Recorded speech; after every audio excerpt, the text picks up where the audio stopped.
Hello everybody, welcome to the United Stands. I'm Mark Goldbridge and this is your latest breaking Manchester United transfer news as Fabrizio Romano gives a huge update on Donnarumma, PSG and potentially Manchester United. So get excited. It's Manchester United. I won't do that again. But what Fabrizio is saying is that there's a Super Cup game on Wednesday for PSG against Tottenham and Donnarumma has been left out of that squad completely.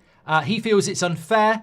He's going to leave PSG either this summer or next summer when his contract expires. There's been a fallout there. I actually agree. It's a weird one because if you put Donnarumma in goal for Man United, we're instantly better with one of the best goalkeepers in the world. But I also agree with PSG that he's running his contract down. So they've gone and bought a new goalkeeper who is committed in Chevalier from Lille, wasn't it? So I agree with PSG. Is that a red flag for us? Well, it is, but Fabrizio is saying his most likely destination is the Premier League.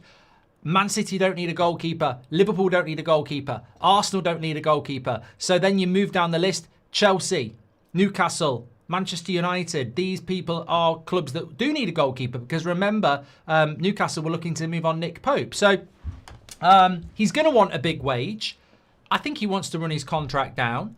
Look, honestly, of course, I want Donnarumma to be Manchester United's goalkeeper. And there is a big update on where Man United are with this. But there is a huge red flag. He ran his contract down at AC Milan. He's running his contract down at PSG. He's from the same agency that Mino Raiola ran. And they are very much about what's best for them and their clients. So, you know, that is a bit of a red flag. But to be honest with you, as much as we're building for the future, I just wonder if there is an element of now.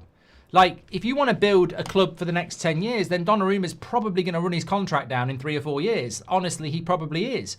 But getting one of the world's best goalkeepers in for the next 2 years could be the difference between Champions League football and 8th. So I think in life and in football, the ingredients should be varied. And yes, it's great to go, we only want players that are going to have a resale value, that want to be here and are young, etc. But I also think that if we hadn't got Sesko, Ollie Watkins would have been a decent shout for 2 years, even though some people didn't want to do it. And similarly with Donnarumma, yeah, of course, a younger goalkeeper that's going to be good for the next decade and is committed to Manchester United is the ideal. But it's not like, you know, Donnarumma's going to come to Man United and stand against the post picking his teeth going, oh, sorry, that went in. You know, he will come in and be professional because he wants to be the best goalkeeper in the world.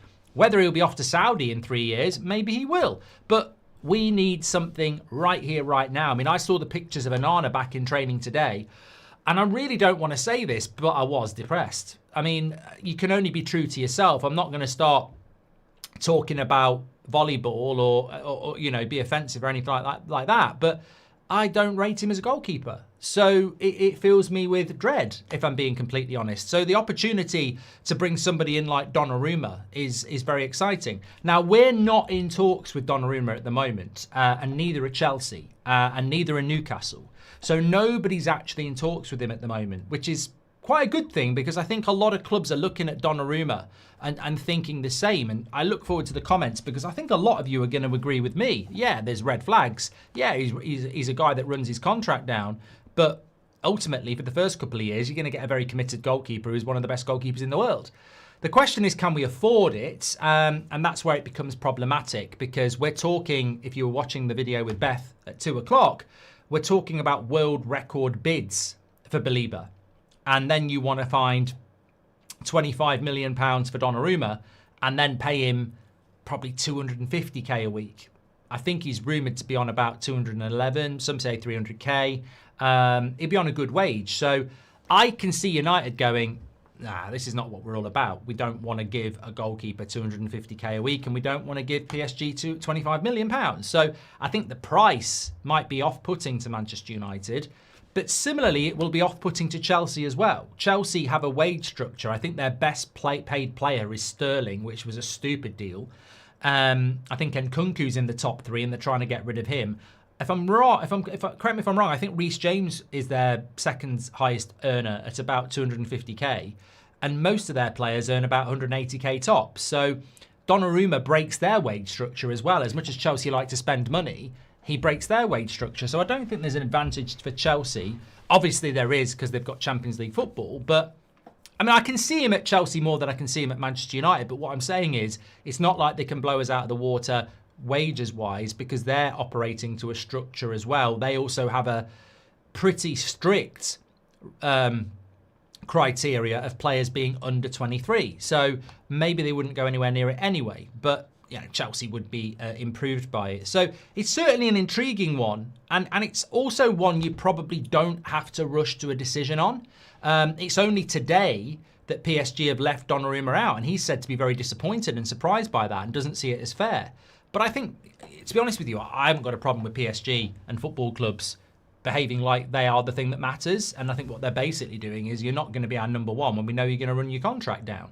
We've seen what Trent did with Liverpool, and I think Liverpool wish they'd well, maybe they don't, but look, it wasn't nice for them. So there might be, I mean, look, it depends.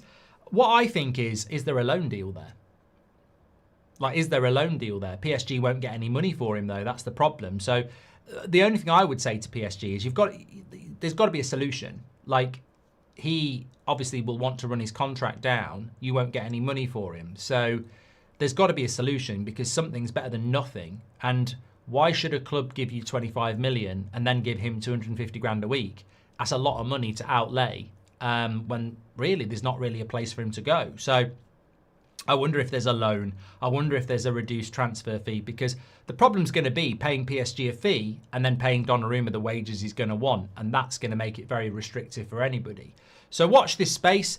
I mean, I think the goalkeeper, I've always said, I feel like there's something in our back pocket that maybe prevented us from having a goalkeeper for the start of the season. Because for me, we're playing with fire, starting with Onana or Biinda for the first couple games of the season. And I've always felt if we took that risk because we fancy getting an Emi Martinez or a Donnarumma later in the window and we realised that we're not going to get them before the season starts. I mean, that's a conspiracy theory, but, it's one I think might be hopefully grounded in fact that the reason we haven't gone for Lemens is because we think we're going to get a first-team goalkeeper, but we can't get them before the season starts. And we know that Emi Martinez may be facing problems with Villa after the first game when his suspension ends if he is not back in goal. So, and Donnarumma looks like it's a deal that he certainly couldn't have done it last week because he hadn't been left out by PSG. And maybe Manchester United and maybe Chelsea were waiting to see how PSG treated Donnarumma when the season started. I mean, it would have been idiotic giving them £25 million last week. This leaving him out is a little bit like what we're going through with Garnacho. You're decreasing his value.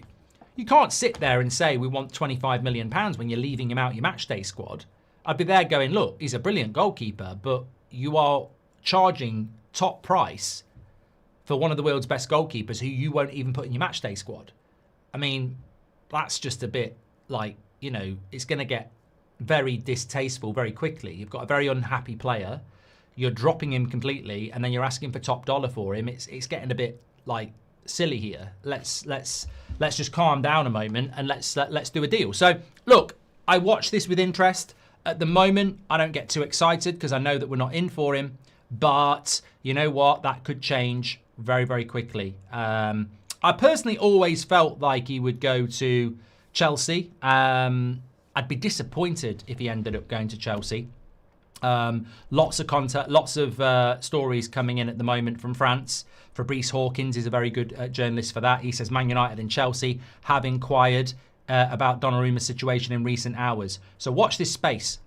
We've got an opportunity. It's an expensive opportunity and it's one we might not go near. But it's exciting because, as I said yesterday morning, Man United definitely will sign a goalkeeper in the next 3 weeks. And the market is opening up. And look, the great thing is there might be 2 or 3 decent goalkeepers available in the last few weeks of this transfer window. And there isn't 2 or 3 big clubs looking for goalkeepers. So we've surely got to land on an Emi Martinez or a Donnarumma in the next few weeks. And that might be unfortunate for Lemens, but I would take a goalkeeper that's ready to play over a younger goalkeeper at the moment. Get your comments in. We're back live at 8 o'clock. Thanks for watching. I'll speak to you on the next one.